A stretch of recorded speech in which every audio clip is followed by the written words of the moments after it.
Just a few words about the first section of today. It's not easy, with the hot weather. Really is very, very hot. But okay, we finished 3 stages. We did really good job in tarmac, and we make it our time in tarmac. But after we been really very slow in second 2 stage, the strategy is good, and we try change some suspension now. We try different valving inside for next loop. We'll see if it's working, because we must have more information for next race also here in IRC. 48 seconds in the first stage. It's a huge gap to produce. You said you were going to do that. How happy are you with that? Yeah, I'm so happy, because we push in first stage, and this was a good limit. And but okay, when we have this gap, we must really thinking a lot for next 2 stage. But okay.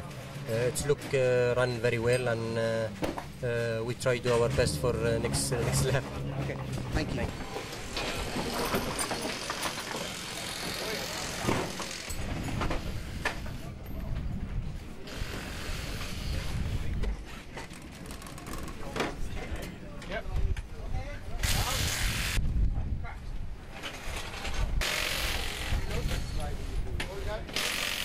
How was the first section of day 1? Well, I think we had the wrong choice of tires.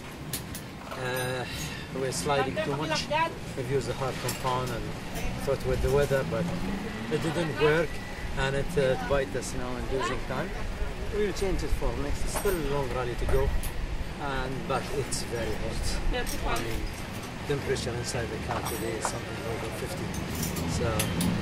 So we'll see. We'll try to keep it to drink a lot of water. That's the most important. Thank you very much. Thank you. Thanks, Hassan.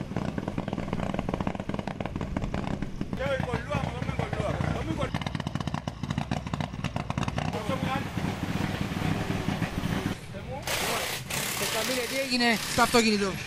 Το αυτοκίνητο μέσα στη δεύτερη ειδική, χάσαμε το κράτημα μας, χτυπήσαμε σε ένα γεφύρι, αλλά εντάξει, όλα καλά, μια χαρά. Και πάλι όμως κέρδισε την ειδική διαδρομή. Ναι, την έχουμε κερδίσει την ειδική, πολύ ευχαριστώ αυτό.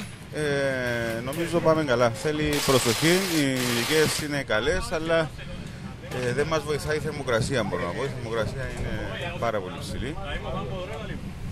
Για το δεύτερο loop, τι περιμένεις να κάνεις? Σίγουρα θα είμαστε πιο συγκρατημένοι τώρα. Θέλουμε την επιστροφή μας πίσω να κρατήσουμε τη θέση που έχουμε τώρα. Τώρα που ο Μιχάλης και ο Μαρίνος είναι εκτός συναγωνισμού. Γι' αυτό, όπως ανάφερα, πρέπει σίγουρα να έρθουμε πίσω με τη θέση που έχουμε. Ωραία, δεν θα πιέσει τον Νάσερ άλλο? Όχι.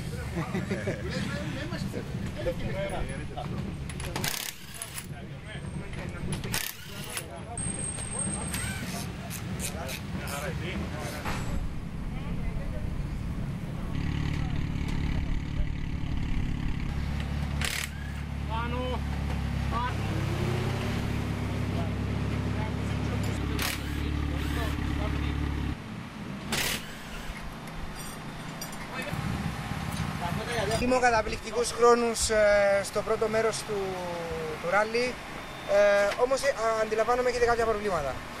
Είναι αλήθεια, είχαμε το πισινό stabilizer, όπως λέγεται, είχε αποσυνδεθεί, μάλλον κατά τις αρχές της πρώτης ειδικής, με αποτέλεσμα να υπάρχει πολλή υπερστροφή του αυτοκινήτου, που αυτό δεν βοήθησε ούτε στην πρώτη αλλά ούτε και στις επόμενες 2 ειδικές. Αλλά το προσπαθήσαμε, είμαστε ευχαριστημένοι. Θα το παλέψεις στο δεύτερο loop? Θα δω τι μπορώ να κάνω, θα το προσπαθήσω. Τώρα που ξέρω το πρόβλημα που είχα, θα χρειαστεί λίγος χρόνος να αφομοιώσω τη νέα συμπεριφορά και θα προσπαθήσω.